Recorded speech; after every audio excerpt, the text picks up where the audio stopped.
ஆண்டவரும் இரட்சகருமாகிய இயேசு கிறிஸ்துவினுடைய இனிதான நாமத்தினாலே உங்கள் ஒவ்வொருவரையும் வாழ்த்துகிறேன். கர்த்தர் உங்கள் ஒவ்வொருவரையும் ஆசீர்வதிப்பாராக. விசேஷமாக இந்த நாளிலும் ஆண்டவர் நம்மோடு கூட பேசும்படியாக தெரிந்து கொண்ட தலைப்பு, எல்லா சத்துருடைய கைக்கும் தப்ப நாம் என்ன செய்ய வேண்டும் என்று சொல்லி ஆண்டவர் இன்றைக்கு 2வது ஒரு காரியத்தை கற்றுக் கொடுக்கிறார். அது என்னென்னு சொல்லி பார்க்கும் பொழுது 2 சாமுவேல் 22ஆம் அதிகாரம் 4வது வசனம். 2 சாமுவேல் 22வது அதிகாரம் 4வது வசனம்.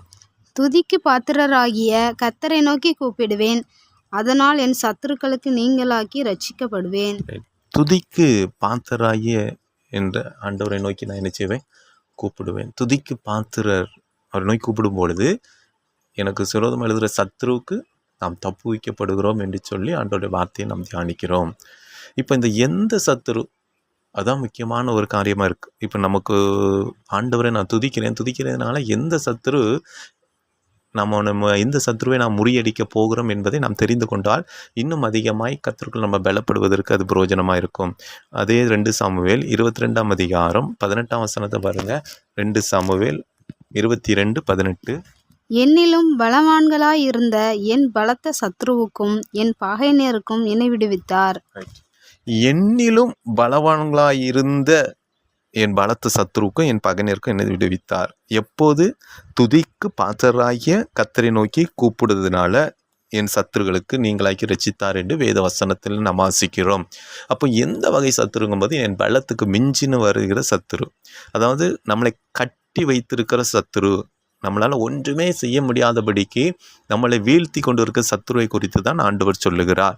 அதற்கு அப்படிப்பட்ட சத்துருவுக்கு நான் தப்ப வேண்டுமானால் ஆண்டவர் சொல்லுகிற வார்த்தை என்னென்று சொல்லி பார்த்தோமானால் அவரை மகிமைப்படுத்த வேண்டும், அவரை துதிக்க வேண்டும். கர்த்தரை துதிக்கும் பொழுது நமக்கு மிஞ்சி செயல்படுகிற சத்துருடைய கிரியைகள் அழிக்கப்படுகிறதை நாம் வேதத்தின் வாயிலாக நாம் பார்க்க முடியும். அதே அதிகாரத்தில் 19ஆம் வசனம் சொல்லி பாருங்க, என் ஆபத்தினாலே எனக்கு எதிரிட்டு வந்தார்கள், கர்த்தரோ எனக்கு ஆதரவாக இருந்தார்கள். கர்த்தரோ எனக்கு ஆதரவாக இருந்தார்.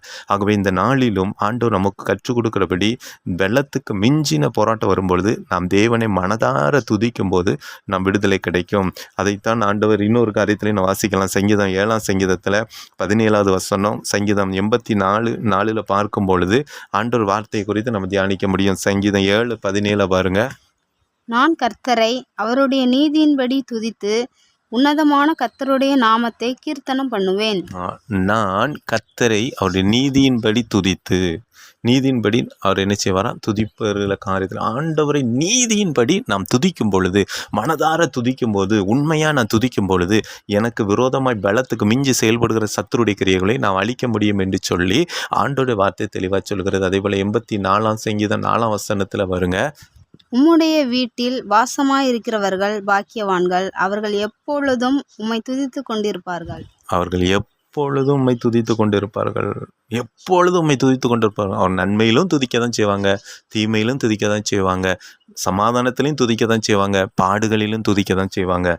ஏன்னா துதிக்கும் பொழுது விடுதலை உண்டு, துதிக்கும் பொழுது விடுதலை உண்டு. நம்ம அதை நான் தெரியாததுனால தான் பலத்துக்கு மிஞ்சி போராட்டம் வரும்பொழுது நம்ம நினைச்சிடும், ஆண்டவர் நோக்கி கூப்பிடுதான், எப்படியாவது விடுதலை தாங்கப்பா, எங்கள் மேலே இறங்குங்க ஆண்டவரே, மன இறங்குங்க ஆண்டவரே என்று சொல்லி நம்ம ஆண்டவர் சமூகத்தில் நம்மை தாழ்த்தி ஜெபம் பண்ணிட்டு இருக்கோம். ஆனால் ஆண்டவர் சொல்றாரு, என்னை உயர்த்தி நீ ஜெபம் பண்ணி பாரு, உனக்கு விடுதலை கிடைக்கும். நம்ம நம்முடைய பாவத்தின் நிமித்தம் நினைத்து கொண்டால் நம் பாவத்தின் நிமித்தம் விடுதலை கிடைக்கணும்னா நம்மை தாழ்த்தி நம்ம ஜெபிக்கலாம். ஆனால் சத்துருக்கு முன்பாக நம்ம நிற்க வேண்டுமானால், சத்துருவை முறியடிக்க வேண்டுமானால் நான் ஆண்டவரை உயர்த்தி அவரை துதிக்க வேண்டும். அவரை உயர்த்தி நாம் துதிக்கும் பொழுது கர்த்தர் ஒரு பெரிய மாற்றத்தை, அற்புதத்தை செய்வது உறுதி. இதே போல் பாருங்கள், எப்பவும் நாம் துதிக்கணும். எனக்கு பிரச்சனையில் மட்டும்தான் நான் துதிக்கணுங்கிறது என் வாழ்க்கையில் இருக்கக்கூடாது. அதை நாம் ஆழமாய் புரிஞ்சு கொள்ள வேண்டும். நம்ம நிறைய நேரத்தில் அப்போ பிரச்சனையில் மட்டும் துதிக்கணும்னு நாம் பிரயாசப்பட்டாலும் பிரச்சனையில் நம்மளால் துதிக்கவே முடியாது.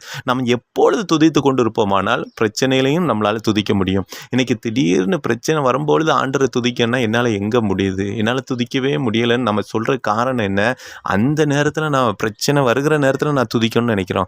அது சரியான ஒரு முடிவு இல்லை. எப்பொழுதும் தேவனுடைய பிள்ளைகள் எப்பொழுதும் துதித்து கொண்டிருப்பார்கள் தான் வேதம் சொல்லுகிறது. அதே போல் அப்போஸ்தலர் 16ஆம் அதிகாரம் 25-26 வசனத்தின் அடிப்படையில் பார்க்கும்போது பவுலும் சீலாவும் சிறைச்சாலையில் கட்டப்பட்டிருக்க நிலையில தான் கர்த்தரை துதித்து பாடினார்கள். கட்டப்பட்டிருக்க நிலையில துதித்து பாடினார்கள். என்ன நடந்தது சம்பவம்? சிறைச்சாலை கதவுகளும் கட்டுகளும் உடைக்கப்பட்டது, அறுக்கப்பட்டது, திறக்கப்பட்டதை நாம் பார்க்கிறோம். ஆகவே உங்களுடைய வாழ்விலும் தேவன் அதை செய்ய வல்லவராக இருக்கிறார். நம்ம எந்த இடத்துல எப்படி ஜெபிக்கணும், எதை கேட்கணுங்கிறது தெரிந்து செயல்படும் போது கர்த்தர் அற்புதத்தை செய்வார். ஆகவே உங்களுடைய வாழ்க்கையில் நெருக்கடி வரும்பொழுது, ஒருவேளை உங்களுடைய வாழ்க்கையில் பலத்துக்கு மிஞ்சி சத்துருடைய போராட்டம் இருக்குன்னா, இன்றிலிருந்தே உங்களுடைய துதி ஸ்தோத்திரங்களை கர்த்தரை உயர்த்ததை நீங்கள் செயல்படுத்துங்க. ஏன்னா எந்த இடத்துல கர்த்தருடைய நாம் மகிமைப்படுதோ அந்த இடத்துல பிசாசு நிற்க முடியாது. நீங்கள் உங்கள் வாயினால் துதிங்க, மற்ற இடத்துல ஆட்களை தேடி அலையாதீர்கள். இந்த இடத்துல யார் மூலமாக விடுதலை கிடைத்து விடாதா என்று சொல்லி. ஆனால் ஆண்டவர் சொல்லுகிற வார்த்தைகளை நாம் அறிந்து நாம் செயல்பட வேண்டும். அதே போல் 2 நாளாகமும் 20ஆம் அதிகாரம் 22ஆம் வசனத்தை வாசிங்க. 2 நாளாகமும் 20:22. அவர்கள் பாடி துதி செய்ய தொடங்கினபோது யூதாவுக்கு விரோதமாய் வந்து பதிவிருந்த அம்மோன் புத்திரரையும் மோவாபியரையும் சேயீர் மலை தேசத்தாரையும் ஒருவருக்கு விரோதமாய் ஒருவரை கர்த்தர் எழும்ப பண்ணினதினால் அவர்கள் வெட்டுண்டு விழுந்தார்கள். விளங்குதா? வார்த்தைகளை நம்ம பார்க்கும்போது அவர்கள் பாடி துதி செய்ய தொடங்கின போது, நீங்கள் மனதார ஆண்டவரை துதிக்க ஆரம்பிச்சிட்டாலே போதும், உங்களுக்கு விரோதமாக, அதாவது யூதாவுக்கு விரோதமாக என்று வேதம் சொல்லப்படி இதில் உங்களுடைய நேமை போட்டுக்கிடுங்க. உங்களுக்கு விரோதமாய் வந்து பதிவிருந்த எத்தனை ஆலோசனை பண்ணிடட்டுமே, எத்தனை விரோதமான காரியங்கள் உங்களுக்கு விரோதமாக செய்யட்டுமே, எவ்வளோ பெரிய ஏவல்களோ எதானாலும் பண்ணட்டுமே, நீங்கள் ஆண்டவரை மனதார துதிப்பீர்களானால் கர்த்தர் உங்களுக்கு ஒருவருக்கு ஒருவர் விரோதமாய் செயல்பட வைத்து விடுவார். ஆகவே இந்த நாளில் ஆண்டவர் உங்களோடு பேசுகிற சத்தியத்தை நாம் அறிந்து கொள்ள வேண்டும். நாம் என்ன செய்யணும்னு சொல்லி ஆண்டவருக்கு தெளிவாக நம்ம கற்றுக் கொடுத்துருக்கிறார். இப்போ நம்ம இதுக்கு பிரச்சனை என்ன அப்படின்னு சொல்லி பார்க்கும் பொழுது, இந்த பிரச்சனையில் துதிக்க வைக்கிற இந்த நேரத்தில் துதிச்சா விடுதலை கிடைக்கும், உண்மைதான். ஆனால் அந்த துதி செய்கிறத ஆண்டவர் பிரச்சனையில் மட்டும் துதிக்க சொல்லலை, நம்மளை ஏற்படுத்தினதே துதிக்கிறதுக்கு தான். ஏசாயா 43:21 வசனத்தில் 43வது அதிகாரம் 21 வசனத்தை நம்ம பார்க்கும்பொழுது அதில் தெளிவான ஒரு சத்தியத்தை நம்ம அறிந்து கொள்ள முடியும். அந்த வார்த்தை தெளிவு, இந்த ஜனத்தை எனக்கென்று ஏற்படுத்தின இவர்கள் என் துதியை சொல்லி வருவார்கள். அப்போ ஏற்கனவே ஆண்டவர் எனக்கு கொடுத்த கட்டளைக்கு நான் கீழ்ப்படியாமல் நான் செய்கிறதுனால தான் இன்றைக்கி இவ்வளோ பெரிய பிரச்சனையை சத்துரு கொண்டாரான். அப்போ ஆண்டவர் புதுசாக நம்மளை துதிக்க சொல்லலை, ஏற்கனவே செய்ய சொன்னதை தான் செய்ய சொல்கிறாரு. ஏற்கனவே ஆண்டவர் நம்ம கட்டளையாய் கொடுத்து நம்மளை பூமியில் உருவாக்கின நோக்கமும் அதுதான்.